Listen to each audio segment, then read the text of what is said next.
Manchester United fans, let me ask you this honestly, are we happy now? We've shouted it from the rooftops for weeks, change the formation, change the formation. Well, today we got exactly that. We lined up with a back four, and what did we see? Chaos, confusion. A defense that looked like it had never met each other before.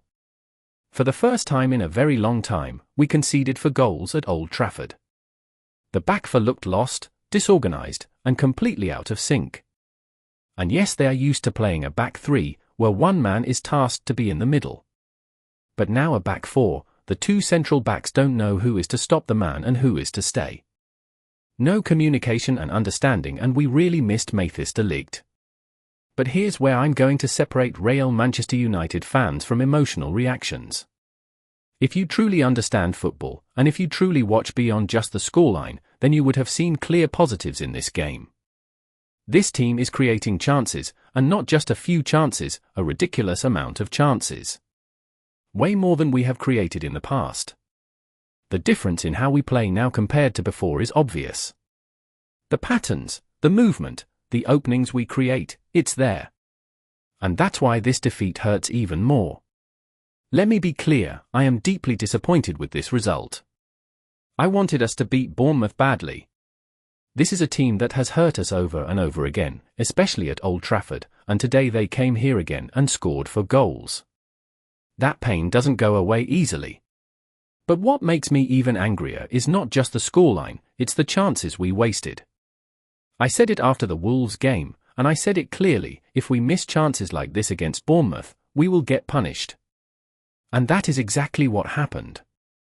Especially in the first half, we had chances that should have buried this game early. We could have killed it, finished it, ended it. But we didn't. And in the Premier League, you pay for that. Now some fans will blame Amorim for this result. And then you wonder if they actually watched this game. For me, he did what his job demands. He set up a team capable of creating chance after chance. The structure allowed us to get into dangerous positions again and again.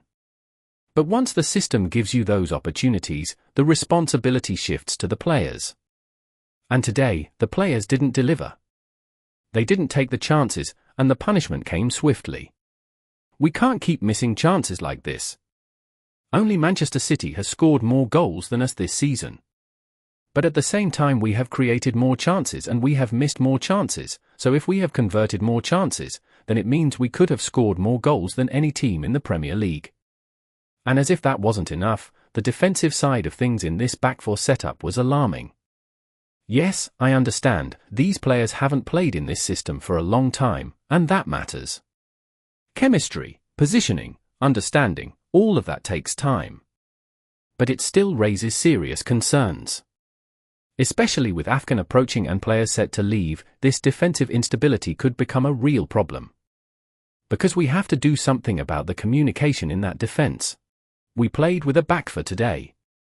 Yes, on paper the formation was a 3-4-2-1, but the way we actually played on the pitch was clearly a 4-4-2. At the back, we had Shaw and Heaven operating as the two central defenders, with Dalot and Euro playing as the full-backs. In midfield, Bruno Fernandes, Casemiro, Ahmad and Mason Mount took responsibility, while Cunha and Bumo led the line up front. This alone shows how much Amorim has already changed this team, because in the first half especially, the opposition clearly struggled to understand what was going on. The movement, the structure, the rotations, it confused them. You could see that the players themselves understood what Amorim wanted them to do, but the real problem was the defense. There was a clear lack of communication and connection at the back, and that was the biggest issue. A lot of fans keep shouting change the formation, but what many don't realize is that Amorim has been working with these players behind closed doors on how to play different shapes within the main 3-4-2-1 system, and we saw that clearly today. When we were in possession, it looked like a back four. When we were out of possession, it shifted back into a back three. It was a completely different tactical approach, and especially in the first half, it was obvious that the opposition didn't really understand how to deal with it. At different moments in the game, we even saw Shaw and Dalot switching positions. Shaw would move away from the left-back area, and Dalot would drop in to cover the central defensive role. These constant rotations made the system very fluid and difficult to read. Players were switching positions constantly, and it made it very hard for the opposition to pick up runners or settle into a rhythm. So when fans are shouting play 4-4-2 or play 4-3-3, the truth is Amorim is already doing that. He's just doing it under the umbrella of the 3-4-2-1 system. Now let's break this game down properly, step by step, the right way. It was an absolutely brilliant start from us. From the very first whistle, you could feel the intensity, the aggression, the pace, and the hunger in this team. We came out flying. The press was sharp, the tempo was high, and we were forcing Bournemouth into mistakes almost immediately. Chances were coming so easily, it honestly felt like we were creating opportunities for fun in those opening minutes. That is exactly how you start a game at Old Trafford. That is exactly the kind of energy the fans want to see. I said it clearly in the pre-match show, we needed a very high-intensity start at home, we needed to get the crowd involved early, and that is exactly what the players delivered. By the 12th minute, we got the goal we were pushing for, and it was fully deserved. That goal was the reward for our aggressive start and our fearless approach. I've said it before and I'll say it again, Dalot is starting to understand what this system demands from him. From the left wing-back position, he delivered a perfect right-footed pass, absolute quality, straight into Ahmad's path. That assist wasn't luck, it was positioning, awareness, and execution. Ahmad finished it, and just like that, we had the perfect start at Old Trafford. But it didn't stop there. After the goal, we didn't slow down at all. We kept pushing, kept pressing, kept creating. The chances just kept coming, wave after wave. Bournemouth couldn't breathe. Every time they lost the ball, we turned it into another attacking opportunity. By half-time, we had taken around 17 shots, with 4 on target in the first half alone. That tells you everything about how dominant we were, and also where the problem started to show. Once again, we were not taking our chances. I've been saying this again and again, we cannot keep missing chances like this, especially in the Premier League. You will always get punished. You can dominate a game, you can play well, but if you don't finish your chances, it will always come back to haunt you. And against a team like Bournemouth, missing opportunities like that is simply dangerous. It didn't take long before that warning became reality. Bournemouth scored from their second shot on target, and just like that, they were back in the game. That goal came directly as a result of our missed chances. This is something I've been shouting about for weeks now. You cannot keep wasting opportunities in this league and expect to get away with it. Under Ten Hag, we struggled to even create chances. Under Amorim, we are now creating chances for fun, and that is massive progress. But the next step is obvious, we have to start converting them. If this team finishes even half of the chances it creates, we would be right at the top of the table, and I'm not exaggerating. Thankfully, before half-time, we found another goal. Casemiro stepped up and scored a beautiful goal from a corner kick to make it 2-1. That goal was crucial, not just for the scoreline, but for momentum going into the second half. It reflected the work we put in and ensured we went into the break with the lead we deserved. Then came the second half, and everything completely changed. It honestly felt like we just fell asleep, the exact same way we did against Nottingham Forest. This is becoming a very worrying pattern for us now, a strong first half, full of energy and control, followed by a very poor second half. And once again, it happened today. Just 1 minute into the second half, one single minute, and we had already conceded the equalizer. That alone tells you everything about our concentration and mentality coming out after the break. But it didn't stop there.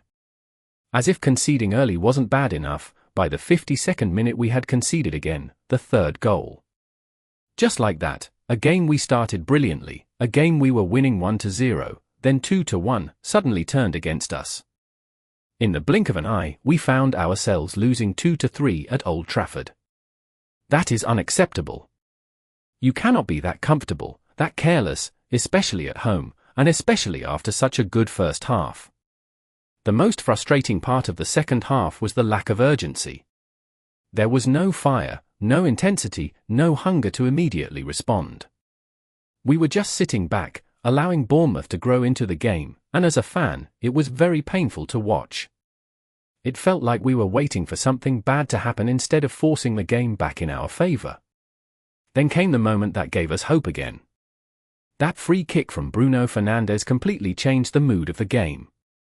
Pure quality, pure leadership. Bruno stepped up and delivered a true masterclass, putting the ball straight into the back of the net to make it 3-3. What a goal, and what a player. At that moment, Old Trafford came alive again. And it didn't take long after that for United to go ahead once more.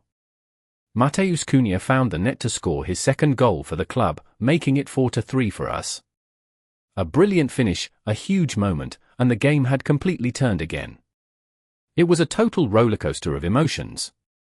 But once again, the same defensive issues that haunted us all game showed up.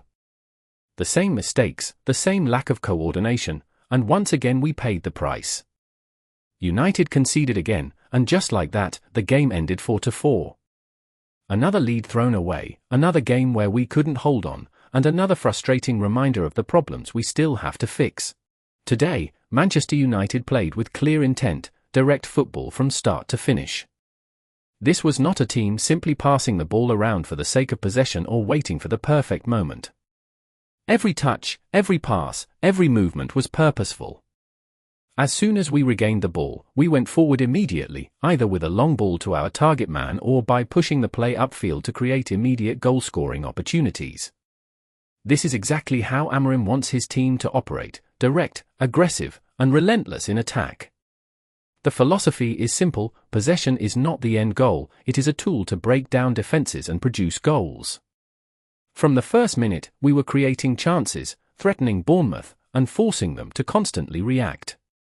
The intensity, the pace, and the vision were all there, and it was clear that the team understood the tactical blueprint perfectly.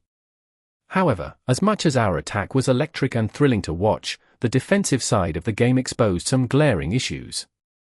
The back four, while dynamic, looked disjointed at times, and the defensive mistakes we made kept opening doors for Bournemouth.